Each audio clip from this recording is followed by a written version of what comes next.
Inmate talks about jail ordeal. By Carlos Galarza VEVE. Staff writer.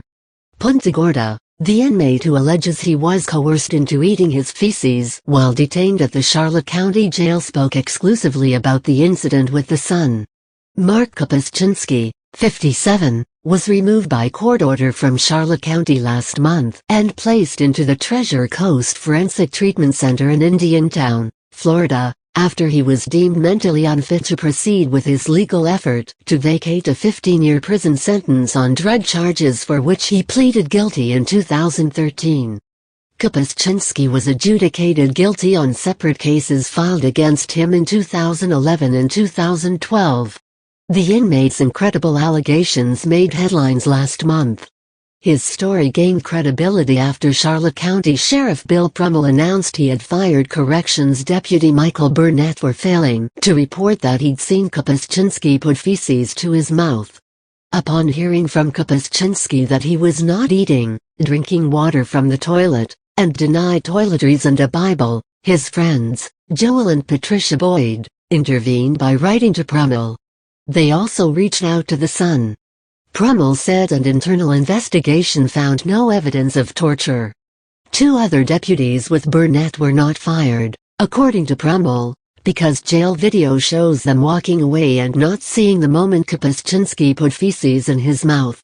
However, they were reprimanded and required to undergo additional training because they heard what Kopaszczynski had done and failed to report anything. For the first time, Kopaszczynski offered his first-hand account of what he claims happened during his self-described hellish 6-week stay at the jail. He told his story to The Sun in a series of phone calls from the Treasure Coast Hospital. Kopaszczynski said he had reservations about returning to the Charlotte County Jail in late June to contest the sentence handed him in 2013. He knew he was heading back to a county and jail where he helped convict others as a confidential informant working for the sheriff's office. "Everybody there knows I'm a snitch," the inmate said. "I'm extremely hated there. Eat your own feces." Kopaszczynski said his problems with Burnett began as soon as he asked a nurse in the medical wing of the jail for a cotton blanket because he's allergic to wool. He said the request for the cotton blanket irritated Burnett. "He made a comment questioning my masculinity," Kopaszczynski said. Kopaszczynski said the guard began questioning whether he indeed was suffering from mental illness. "If you're mentally ill, you'll eat your own feces," Kopaszczynski recalled the guard telling him. "When you get to your cell, you're going to put your pants down, take feces in your hand and eat it." Investigators who interviewed Kopaszczynski about the incident said in their report that the inmate told them no one forced him to eat his feces. Kopaszczynski told The Sun otherwise. He said he didn't trust his interrogators. The inmate said he remembered being in his cell with Burnett and two other deputies standing shoulder to shoulder blocking the cell door. "You know what you have to do," Kopaszczynski said he remembered Burnett telling him. "I remember being upset by this time. I knew what was coming." As the corrections deputies remained shoulder to shoulder at his cell door, Kopaszczynski said Burnett once again told him, "You're going to put your pants down." Kopaszczynski described what happened next. "I poop in my hand and put it in my mouth," he said. The two officers with Burnett walk away.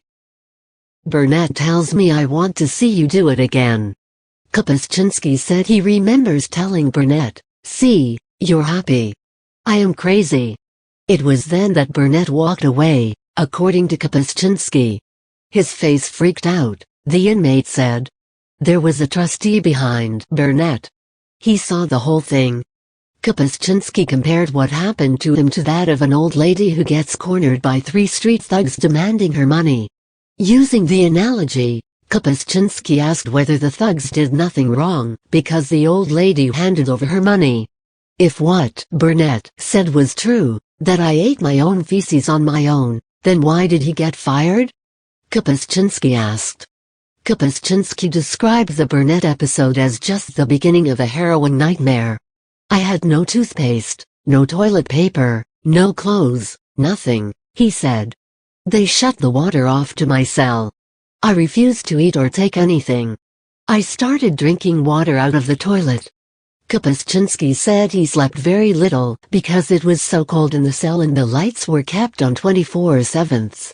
He said his regular inmate clothing was taken away and replaced with a bulky shroud. He said the thick and woolly garment irritated his skin, was too bulky to wear and didn't completely cover his body. He described it as a shroud you put over a corpse. Kopczynski said he rolled it up and used it as a pillow. The inmate said he refused to eat, thinking his food would be poisoned. Also, he thought that depriving himself of food would mean he'd not have to fear having to eat his feces again. Sheriff responds to allegations.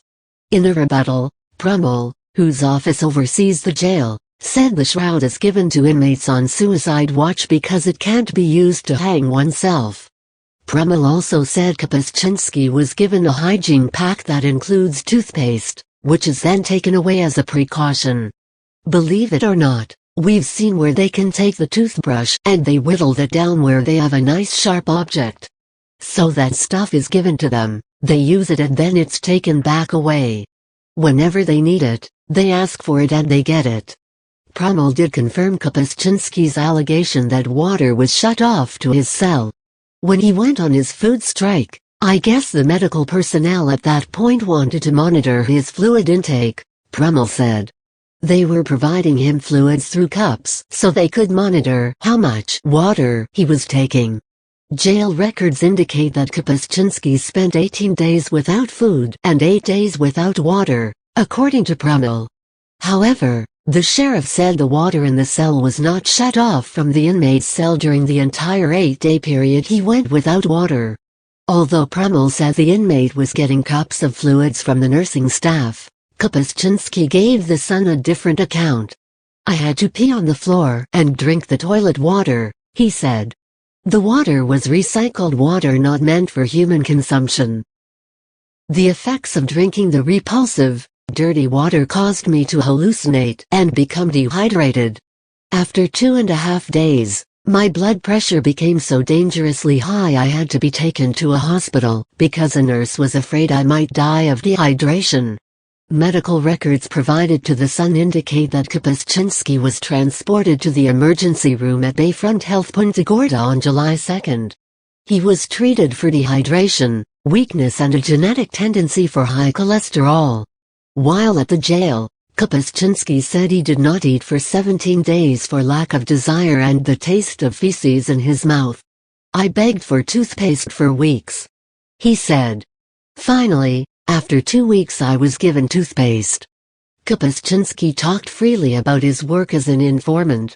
He is collaborating with his attorney, Mary Fitzgibbons of Orlando, on proposed legislation intended to disqualify people like himself with mental illness from being recruited by law enforcement to work as confidential informants. Fitzgibbons said she's looking for lawmakers to champion the legislation, which would be known as the Mark Kopczynski Safe Use Act. Fitzgibbons' effort to vacate Kopczynski's sentence in 2013 through a motion for post-conviction raised ethical questions about the use of mentally ill men and women as informants. The motion Fitzgibbons filed July 14, 2015, indicates that Kopczynski worked for the Charlotte County Sheriff's Office as a confidential informant. In the motion Fitzgibbons writes, Kopczynski had put in almost a year working for XO, helping them with about 60 or more low-end deals, and was left with nothing to show for it but death threats, 15 years in prison, and a fine of $50,000. Court filings made by Fitzgibbons state that her client was committed at least twice to a state hospital for psychiatric treatment. She states that Kopczynski also received federal supplemental security income due to mental disability. Saying he never knew Kopczynski on a one-to-one basis, Prummell steered clear of talking about or even acknowledging Kopczynski's past as a confidential informant because it would put the inmate or any other informant in danger. Recently, Kopczynski was released from Treasure Coast Hospital by court order and transported back to the Wakulla Correctional Institution near Tallahassee. According to doctors, Kopczynski has regained competence to proceed with his motion for post-conviction relief. In the meantime, Circuit Judge Donald Mason has stepped aside from presiding over Kopczynski's post-conviction relief efforts at the request of the inmate's attorney. Mason headed the felony division at the state attorney's office at the time that Kopczynski was facing drug charges. Circuit Judge George C. Richards took over the case from Mason. Richards set a status hearing on the case for today. Email: galarza@sun-herald.com